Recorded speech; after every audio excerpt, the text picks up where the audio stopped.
Ketika saya mengumumkan saya masuk Islam, pertanyaan yang paling banyak ditanyakan dengan orang adalah, kenapa mau nikah lagi ya? Kenapa Islam selalu diidentikan dengan mau nikah lagi, Pak Ustaz? Karena mungkin selama ini keterbatasan pemahaman dia. Islam seakan-akan itu adalah bab nikah saja.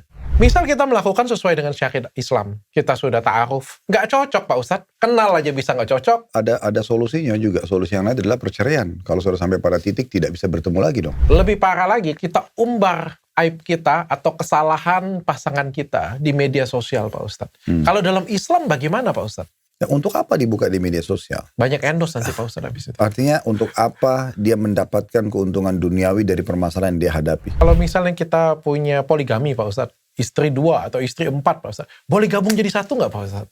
Gabung dari satu ini gimana? Misalnya trisam, foursam. Masalah biologis sama sama biologis gak usah tamak lah dok. Lah iya.